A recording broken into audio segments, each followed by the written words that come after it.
What is going on, guys? This is Dallas, and I make over $10,000 per month with my furniture business, selling both new and used couches and various furniture. And these are the top 10 questions that I get asked about how to start a six-figure couch flipping business. So let's jump right in.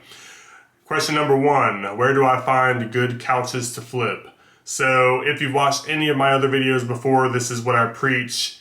I preach this over and over again, and that is I do not recommend doing it the traditional way, which is to go and scroll Facebook Marketplace and find something really cheap that you can then fix up and flip for a small profit, or go right around for yard sales and find someone's old furniture. Occasionally it might work out, but it's not consistent enough to create a reliable income every month. So that's why what I teach is that we build an actual business and we source furniture the way that actual businesses do.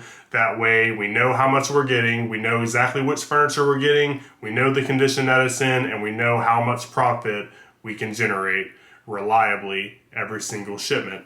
So we'll move on to number two, which is how do I clean or repair a couch for resale? And of course this goes directly hand in hand with question number one.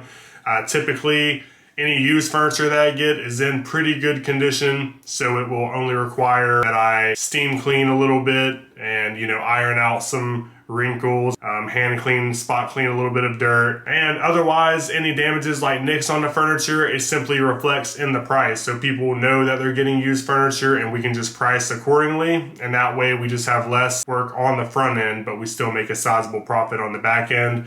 If you're a member of the six-figure couch flipper community, we go into great depth on how this is done and how I do it on a case-by-case basis, but for now, we just give the general overview, and that about sums it up. So number three, what type of furniture is most valuable for flipping? And there's a lot of detail that goes into this. We can go down to the season. Obviously, when fall's approaching or spring's approaching, outdoor furniture is really hot, and I do really well with bedroom sets. I do really well with dining sets occasionally. However, the most consistent seller is couches and sectionals because they're always in need regardless of the season. And again, I just find that they are a consistent seller, and that's why I call this the six-figure couch flipper. Although we sell various types of furniture, couches are the number one thing that we rely on to remain profitable. Question number four, how do I build a network of consistent buyers? And this is a huge one, and this is why you just have to become a member of the six-figure couch flipper community if you're serious about building a viable business, because I actually teach how to build it into an actual business that we can sell for a multiple later down the road. Essentially, what makes a business and what will separate you from just being another guy flipping random couches that you got from the side of the road on Facebook Marketplace is that we have a repeatable customer base. So we're going to record the customers that we get, and not only are we going to give them a great deal and give them great customer service, prompt them to leave reviews so that we rank higher on Google, prompt them to leave reviews so that we rank higher on Facebook. We're also going to keep their information, and we're going to upsell them down the road. And not only that, but if we do our job right, they will come to us for all of their needs in the future, as well as refer their friends and family. So again, I'd hate to sound like a broken record, but I teach you how I do this inside of the six-figure couch flipper community. Now keep in mind, I do show all this for free on the YouTube channel as well, but inside the community we go a lot more in depth, for one, and for two, you have direct access to myself as well as other professionals in the furniture business that do this for a full-time income, not to mention all the others that are on the same journey as you, starting from zero and working their way up. So number five, what's the best way to photograph couches for online listings? So one of the things that I like to do is implement natural light.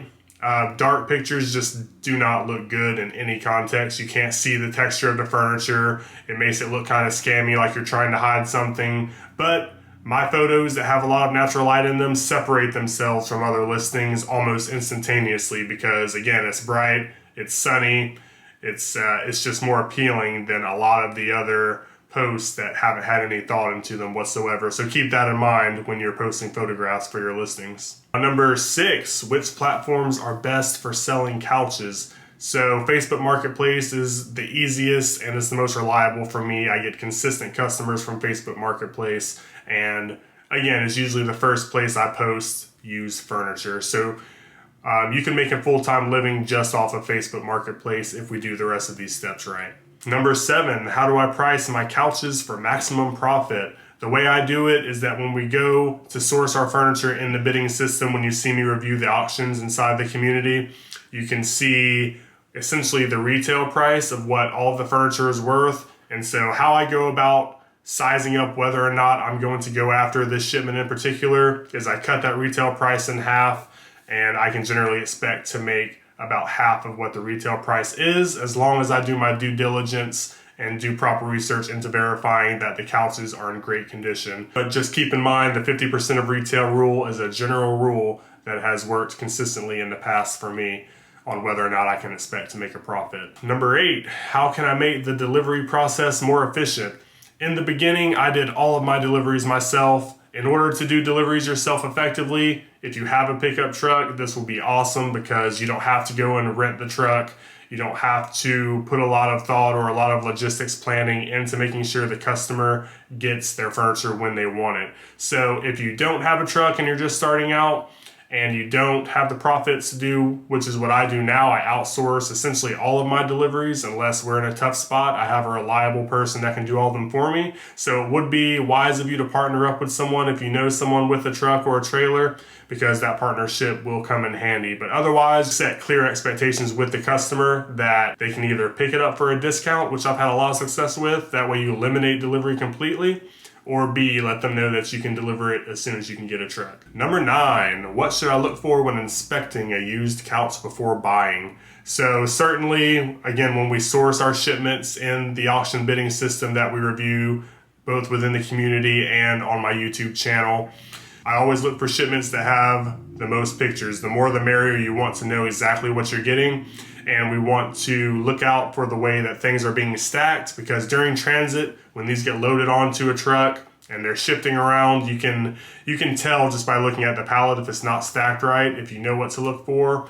And you'll see how a lot of the things on top can fall over, and that'll cause massive damage to your shipments, which we want to avoid. So if you can get shipments that mostly have furniture in the boxes, that's obviously preferable since they have a little bit of protection. But otherwise, make sure that the shipments are well wrapped and look like they're well put together. And number 10, how do I scale my couch flipping business to earn 6 figures? Number 1, a really important part is that we set ourselves up to succeed from the beginning, which is why I teach actually setting up a legitimate business and getting the correct systems in place. That way we set ourselves up for success to scale. So again, by setting ourselves up with a single member LLC to start off with, we can make sure that in the future, we can not only source the product that we need, which is essential to keeping ourselves in business, but also what I teach in the 6-figure couch flipper community is how to source brand new furniture from the same exact places that retail stores do. And so I set us up for success from the very beginning with the end result in mind, which is